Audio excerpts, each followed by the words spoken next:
News ಎಟ್ 9ಗೆ ಸ್ವಾಗತ. ನಾನು ಅಖಿಲ ಅಗರಿ. ಟೂರಿಸ್ಟ್ ವಾಹನವೊಂದಕ್ಕೆ ಆಕಸ್ಮಿಕವಾಗಿ ಬೆಂಕಿ ಹೊತ್ತಿಕೊಂಡು ಸುಟ್ಟು ಕರಕಲಾದ ಘಟನೆ ಪಶ್ಚಿಮ ಘಟ್ಟದ ಕುದುರೆಮುಖದಲ್ಲಿ ಸಂಭವಿಸಿದೆ. ಉಡುಪಿಯ ಟೂರಿಸ್ಟ್ ವಾಹನದಲ್ಲಿ ಕಾರ್ಕಳ ಮಾಳ ಮಾರ್ಗವಾಗಿ ಕುದುರೆಮುಖದ ಮೂಲಕ ಕಳಸದ ಕಡೆಗೆ 11 ಮಂದಿ ಪ್ರಯಾಣಿಸುತ್ತಿದ್ದರು. ಕುದುರೆಮುಖ ಸಮೀಪಿಸುತ್ತಿದ್ದಂತೆ ಟೂರಿಸ್ಟ್ ವಾಹನದಲ್ಲಿ ಏಕಾಏಕಿ ಬೆಂಕಿ ಹೊಗೆ ಕಾಣಿಸಿಕೊಂಡಿದ್ದು, ನೋಡುತ್ತಿದ್ದಂತೆ ಬೆಂಕಿ ವಾಹನ ತುಂಬಾ ವ್ಯಾಪಿಸಿದೆ. ಅದೃಷ್ಟವಶಾತ್ ಚಾಲಕ ಸಹಿತ ವಾಹನದ ಒಳಗಿದ್ದವರು ಆತಂಕದಿಂದ ಹೊರಗೆ ಓಡಿ ಬಂದು ಪ್ರಾಣವನ್ನು ಉಳಿಸಿಕೊಂಡಿದ್ದಾರೆ. ಕೆಲವೇ ನಿಮಿಷಗಳಲ್ಲಿ ಅಗ್ನಿಯ ಕೆನ್ನಾಲೆ ಇಡೀ ವಾಹನಕ್ಕೆ ವ್ಯಾಪಿಸಿದ ಪರಿಣಾಮ ಸಂಪೂರ್ಣ ವಾಹನ ಸುಟ್ಟು ಹೋಗಿದೆ. ಟೂರಿಸ್ಟ್ ವಾಹನವೊಂದಕ್ಕೆ ಆಕಸ್ಮಿಕವಾಗಿ ಬೆಂಕಿ ಹೊತ್ತಿಕೊಂಡು ಸುಟ್ಟು ಕರಕಲಾದ ಘಟನೆ ಪಶ್ಚಿಮ ಘಟ್ಟದ ಕುದುರೆಮುಖದಲ್ಲಿ ಸಂಭವಿಸಿದೆ.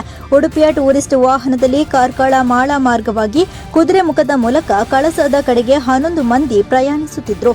ಕುದುರೆಮುಖ ಸಮೀಪಿಸುತ್ತಿದ್ದಂತೆ ಟೂರಿಸ್ಟ್ ವಾಹನದಲ್ಲಿ ಏಕಾಏಕಿ ಬೆಂಕಿ ಹೊಗೆ ಕಾಣಿಸಿಕೊಂಡಿದ್ದು, ನೋಡುತ್ತಿದ್ದಂತೆ ಬೆಂಕಿ ವಾಹನ ತುಂಬಾ ವ್ಯಾಪಿಸಿದೆ.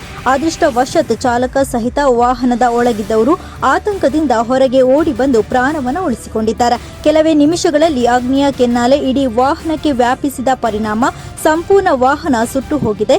ಮಾಹಿತಿ ತಿಳಿದು ಸ್ಥಳಕ್ಕೆ ಬಂದ ಅಗ್ನಿಶಾಮಕ ದಳದವರು ಬೆಂಕಿಯನ್ನು ನಂದಿಸಿದ್ದಾರೆ.